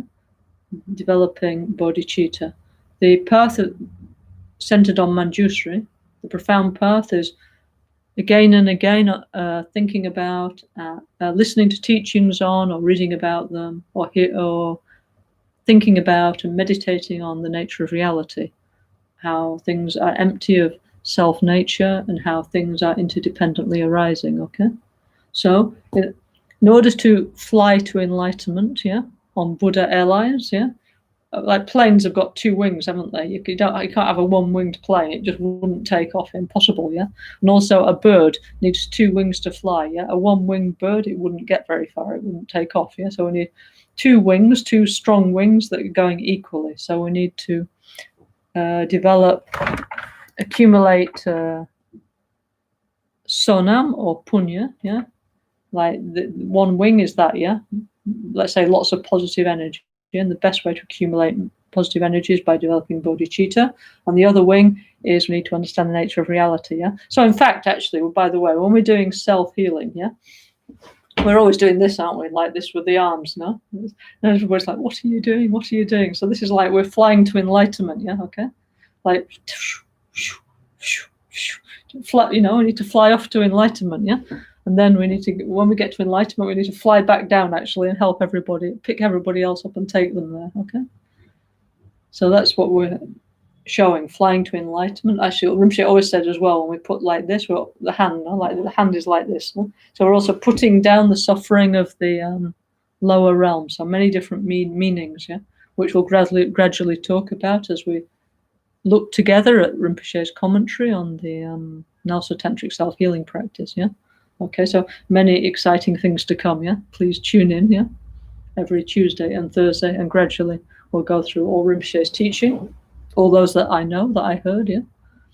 They're on NgalSo Tantric Self-Healing too, okay? So anyway, so like that. So anyway, so we need, we need to, in the past, present, and future, in the 3 times, yeah, we need to accumulate merit and wisdom. So in the past, we accumulate merit and wisdom. How do we know we did? Because we're actually here listening to this, yeah, okay? We entered the Dharma path, yeah, and we're trying to improve ourselves. That means we already have a huge collection of merit and wisdom, actually, from the past life. So somehow we can say, like, shake our hands and say, thank you, in my past life I was very good, yeah? So that's good. But now, okay, we're still doing it, but now we need to look to the future, to, you know, also to the next lives, and think, I need to continue doing that for as long as it takes until I become a Buddha, yeah? So independence upon the 2 accumulations related to the 3 times of ourself and others. May the doctrine of the victorious Samatikirti increase for a very long time. Okay, that's the end of the text, yeah, of this special text that Lama Ganshin always used to carry around with him all the time. Yeah? Okay, so I just thought I'd share that with you before we start. Yeah? Because because on the front of this book it says, NgalSo Tantric Self-Healing 2, Tantric Self-Healing of Body and Mind, a method to transform this world into Shambhala, NgalSo, yeah, how to relax body, speech, and mind. There's a picture of Borobudur, okay? So I thought it was important to talk a little bit about Shambhala, about, you know, how to get that, what we know in our tradition about how to get to Shambhala, and also that Rinpoche felt very strongly that the Borobudur Stupa Mandala of Java, like here he's on one of the galleries, yeah, was very strongly linked to the Shambhala and was this great stupa, yeah? He always said this, yeah? The ocean of mandalas, where was taught the Guya Samaja, the Haruka, the Yamantaka, and so on. And he said, regardless of whether or not the archaeologists have found evidence or not, the Buddha definitely did do it, so there's no need to worry. And he was absolutely convinced, yeah, okay? And the greatest authority, let's say, on Buddhism, yeah, in our time, from the university point of view, Lokesh Chandra, he also thought Rinpoche had definitely the right view, you know, okay? So anyway, so like this, yeah, okay? Okay, so then, okay, so what else was I talking about last time? Yes, I was talking about, I was talking about this, no, these days, no, I've been talking about these, yeah? These are the, I was saying, no, Rinpoche used to give Shambhala passports, yeah, okay? So I thought I'd like to show everybody what I meant, yeah, okay? This is like the more modern version, and here's a couple of the very original ones that Rinpoche used to give out, yeah? Actually, there's sort of 5, actually, yeah? The other ones I have in Italy, okay? So there's like, this was this very original version Rinpoche made like this. This is one of his Shambhala passports, yeah? I don't know if you can see them. It says, what does it say? I can't read backwards. Hang on, what does it say? Vajra Mandala. Oh, this is when Rinpoche used to do the in the late 80s, early 90s. Yeah, Rinpoche was doing very much the Chenrezig Sam Mandala, and he went around many different places in Europe, and he got the monks to do like a Chenrezig Sam Mandala, and then he was giving the initiation. So during the initiation, there's one part where you do it's kind of like a prediction of your Buddha family. So there's a little mandala with 5 colors, and you have to drop a flower onto this, yeah? And where it falls shows your Buddha family. So if it drops on the white one, it's Vairocana. If it drops on the yellow one, it's Ratnasambhava. If it drops on the red one, it's Amitabha. If it drops on the green one, it's Amoghasiddhi. And if it drops on the blue one, it's Akshobhya, yeah? Okay. So at that time, yeah, which was like the late 80s, the early 90s, Rinpoche was going around doing these Chenrezig Sam Mandalas, and he said that at the time, yeah, he said that all the places where he'd made the Sam Mandalas with the monks, in the future those places would become protected places. When said in the future would come many difficulties, many disasters, but all the places where mandalas had been made, yeah, they would be protected, yeah, okay. So that's good now because he made lots of them. Yeah, so yeah, most of our centers and sanghas around the world, we have the Sam Mandalas. Yeah, okay. So like this one, for example, it's very old. It says Vajra Mandala of Avalokiteshvara, what's it say? Manifestazione perfetta della compassione, perfect manifestation of compassion. It says carta di identità. So in Italy we have our carta di identità, yeah, your ID card, yeah. So this is an ID card, yeah.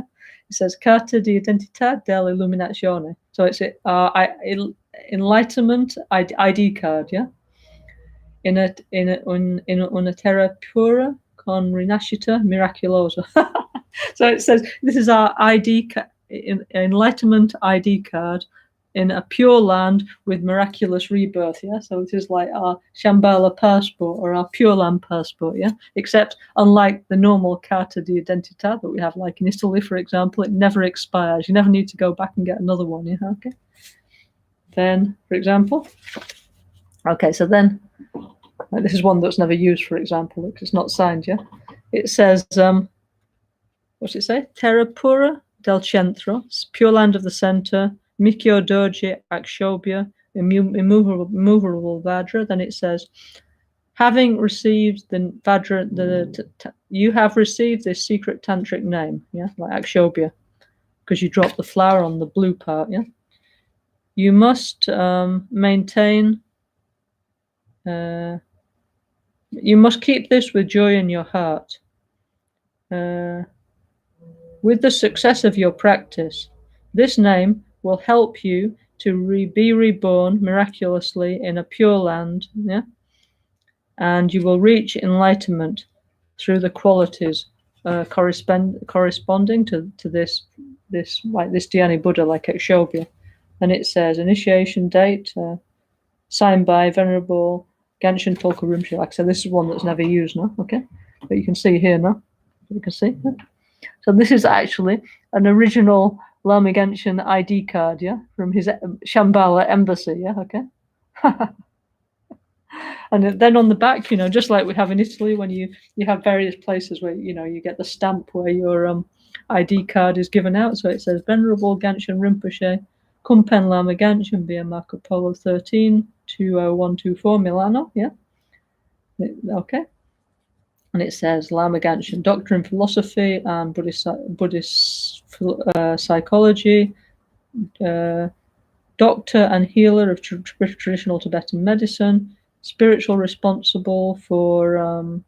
and economically responsible for Ganshin Chirpo Monastery in Shigatse, Tibet, Tubtan Gangri Gong in Gangtok, Sikkim, India, Tibetan Kailashpura Monastery, Mysore, South India, Serame Sampakansan, Sera University, Mysore, South India, Ganshin Rinpoche, principal seat.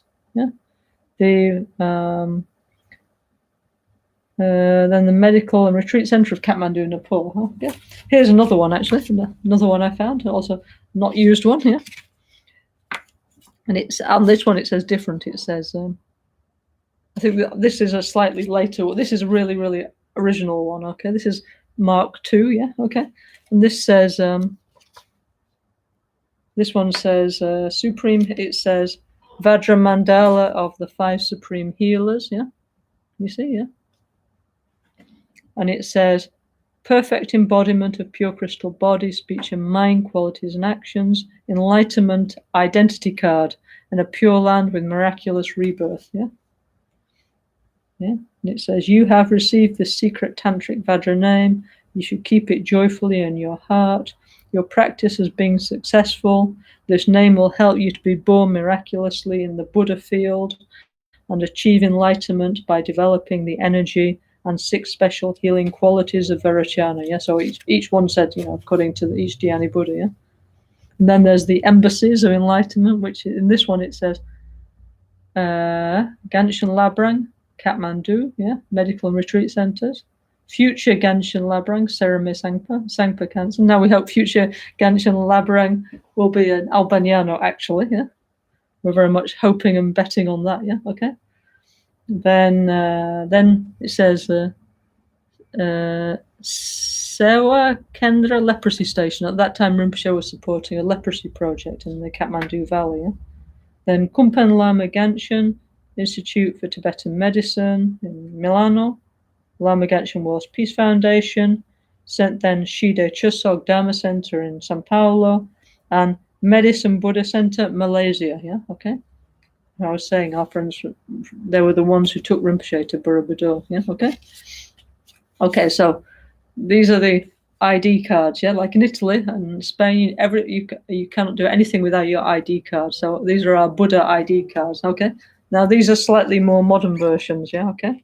These actually were made in our Dharma Center in Buenos Aires. No, okay. Last time I was there, they nicely gave me these like five enlightenment passports. Yeah, okay. So anyway, so these are our Shambhala passports. Yeah. So for example, if you, I mean, okay, so these you normally will receive during the initiation. Yeah, okay, and the initiation of like Yamantaka, Haruka, Guya Samadhya, great High-Yoga Tantra initiations. Yeah, okay. Okay, so if you drop your flower on the white side, then it means you have a passport to get enlightened through the practices of Vairocana. That means you should emphasize those. Yeah. If you drop your flower on the red side, you have the visa, the ID card of Amitabha. Yeah, that means one day you will go there if you practice according to the 4 practices of Amitabha. Yeah, 4? Is it 3? No, 3 practices of Amitabha. If you drop your flower on the blue side, you will. If you follow the 4 practices of Akshobhya, eventually we'll get to Akshobhya Pure Land. If you drop your flower on the yellow side, there's the 4 practices of Aratsambhava, and you get to Aratsambhava Pure Land. And if you drop your flower on the green side, you need to practice according to the way of Amoghasiddhi. Yeah? There's 2 vows, which actually is many vows. Yeah. Okay, so these are the enlightenment passports. Okay, yeah, very important. Yeah. So this we'll explain in more detail later. Yeah. So if anybody's watching and you don't have an enlightenment passport, don't worry. Actually, it's actually quite easy. Yeah. Okay. Anyway, if you come to our centers, which I'm sure you all will, otherwise you wouldn't be listening to this, no? Sooner or later you will receive an initiation where we'll do this kind of predicting your Buddha family. Yeah, okay.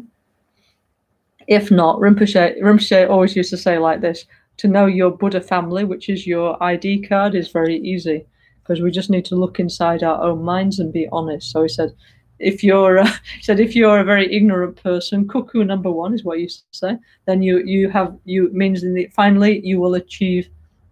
When you become a Buddha, it will be through the practices of Vairocana. Yeah. Why? Because this is about transforming ignorance into the mirror-like wisdom. Yeah. He said, if you're a very desirous person, yeah, then you have the ID card of Amitabha, because Amitabha energy is transforming desirous attachment into the discriminating wisdom. Okay. If you're a very kind of angry person, then you'll get the ID card of Akshobhya. Yeah. Because Akshobhya is about transforming anger and mental stability into the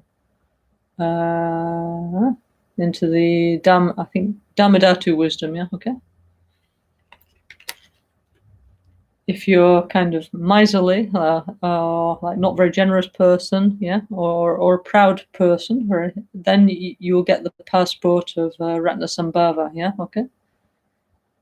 And eventually, through the practice of High-Yoga Tantra, through NgalSo Tantric Self-Healing, and so on, you will achieve the equalizing wisdom, yeah, of Supreme Healer Ratnasambhava. And if you are a fearful or a jealous person, you get the ID card of Supreme Healer Amoghasiddhi, yeah? And that energy will gradually transform into what's called the all-accomplishing wisdom of Supreme Healer Amoghasiddhi, yeah, okay? So that's just a preview, okay? So in this NgalSo Tantric Self-Healing practice, we're going to learn how to do that, yeah, okay? Learn and hopefully enact it within ourselves, yeah, okay? Bit by bit, yeah?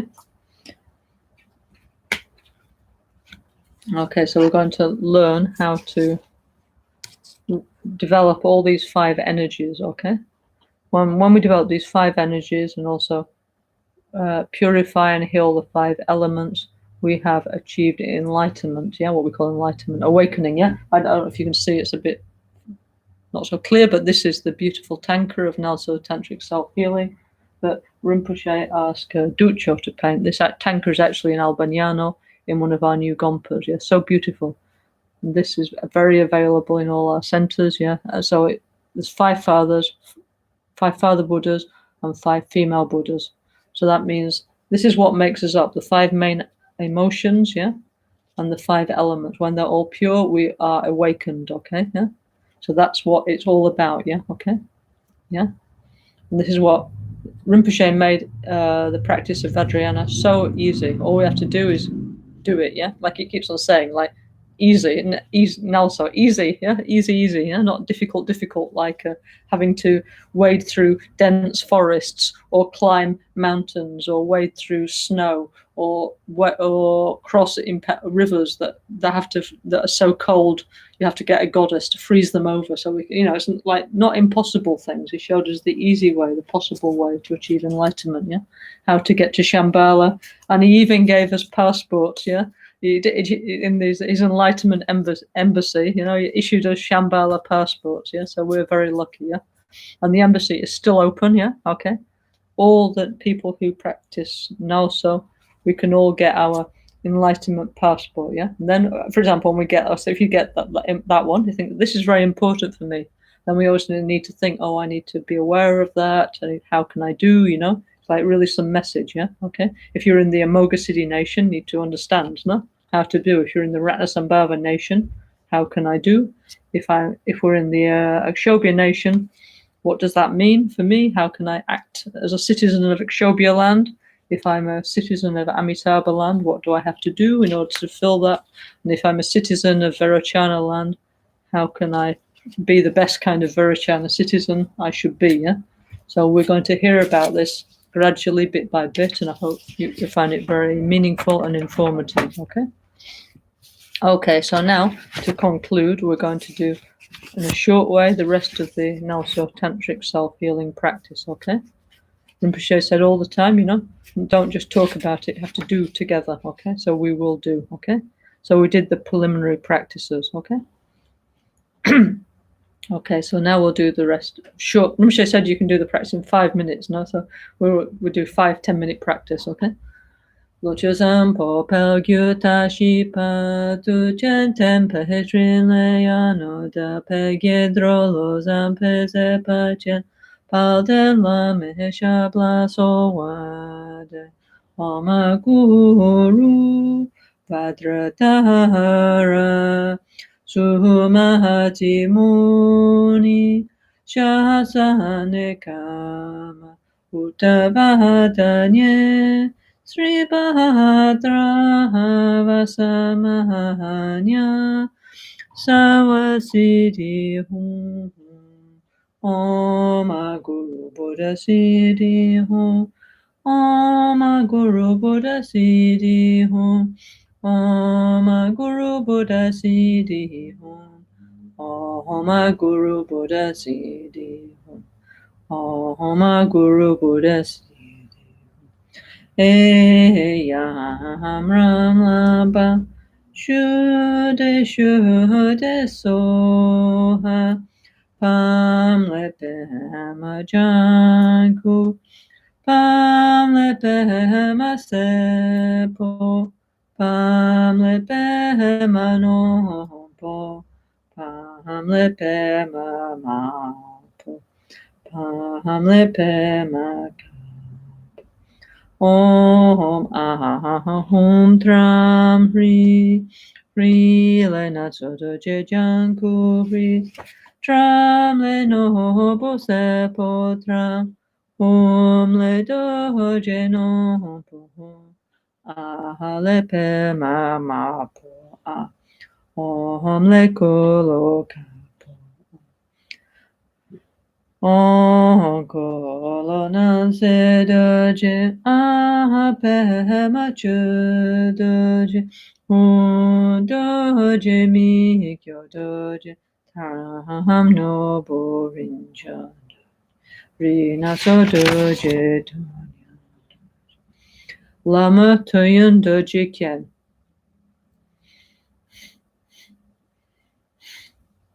Om Amoga Siddhi Hum Om Amoga Siddhi Hum Om Amoga Siddhi Hum Om Amoga Siddhi Om Amoga Siddhi Lama Rinchen Doji Kien.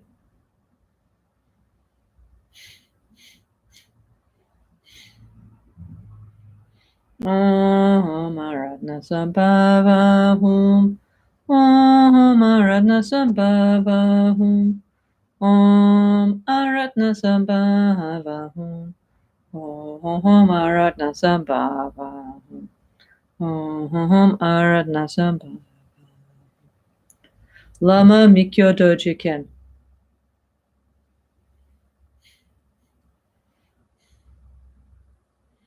Om Shobhya Hum. Om Shobhya Hum. Om Shobhya Hum. Om Shobhya Om Shobhya.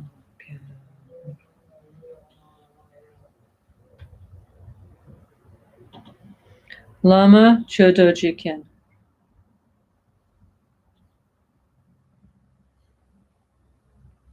Om Amitabha-hum. Om Amitabha-hum. Om Amitabha-hum. Om Amitabha-hum. Om Amitabha. Lama Nanse Doji Ken.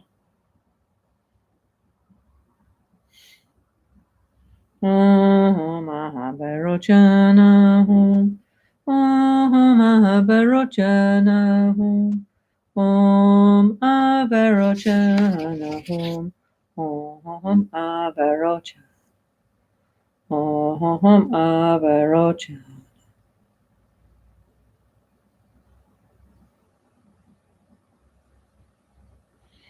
Om Mani Padme Hum. Om Mani Padme Hum. Om Mani Padme Hum.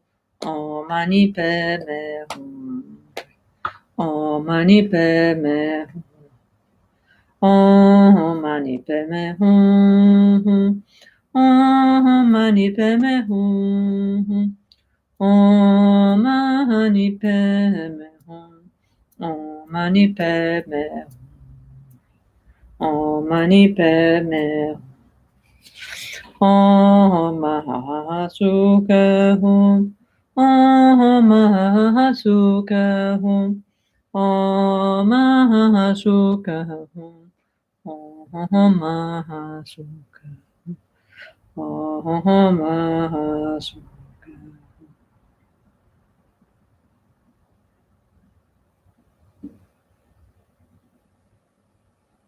Om Vishwa Shanti Hum. Om Vishwa Shanti Hum. Om Vishwa Shanti Hum. Om Vishwa Shanti Hum. Om Vishwa Shanti Hum. Lama Concha Sola Kyab Suchi. Rani La Seldo NgalSo Necho. Dona Jesonya Chuta Dando. Ge Choho Kundu Jishendo. Dona Disonampa Ge Weso. Jine Sapane Henyo Duda. No Bobanso Shambhala Gehene. La Mehelangirin Patashi. Ni Modele Hesendele. Ni Mekohoya Handele Shin. Ni Senta Tudele Pe. Concha Hosungi Jingi. Concha Hosungi Nudruso. Concha Hosungi Tashi. Through the collection of white virtues we have gathered here, may this world quickly transform into Shambhala, the treasury of jewels, and may we swiftly complete the path of liberation of our Lama taught us of the stage of the path and the highest yoga tantra. At dawn or dusk, at night or midday, may the three jewels grant us their blessings. May they help us to achieve all realizations and sprinkle the path of our lives with various signs of auspiciousness. So thank you all very much for listening. Those who like, see you next Tuesday at 7 o'clock Central European time every Tuesday and every Thursday from 7 till 9 European time in the evenings. We will continue with the commentary of NgalSo Tantric Self-Healing as long as it takes. Yeah. Also, these next few weeks, Lama Michel Rinpoche also is giving weekend teachings on self-healing. If you like to listen, I'm sure it's incredibly interesting what he has to say. Yeah. So, thank you all for listening. If anybody has any questions, you're welcome to send me them, and if I feel it's appropriate when it's the right time, I'll try and answer. So, for example, on the Albagnano site, there's a place where you can send messages. Yeah. So if you look on the website, there's a place where you can send a message to Lama Michel or me. So if you like, you can send there, or you can send to, if you speak Spanish, you can send to Mari Carmen Varela in Spain. Yeah, if you like to send a message to me, you can send to her, and then she'll forward it to me. Okay. Or you can send to Maria Cristina if you speak Italian. Welcome. Yeah. Okay. If you like to ask some questions, yeah, okay. Anyway, so we'll continue with self-healing as long as it takes, yeah. So let's dedicate all the merits that we're creating, that by doing this, that we all become better people, we actually realize something, yeah, and that we all get to go on holiday and get to move to one of the 5 Dhyani Buddha Pure Lands or Shambhala as quickly as possible, yeah. That would be nice, yeah, okay. And we dedicate that Rinpoche may return swiftly, yeah, as future Rinpoche, future Ganshin Rinpoche. Please come back soon in order to continue to benefit society and the environment. Please come back soon. We need you, okay? Please come back, yeah? So thank you all very much, yeah? And see you all next Tuesday, we hope, yeah? Okay, thank you very much, yes? See you all soon, yeah?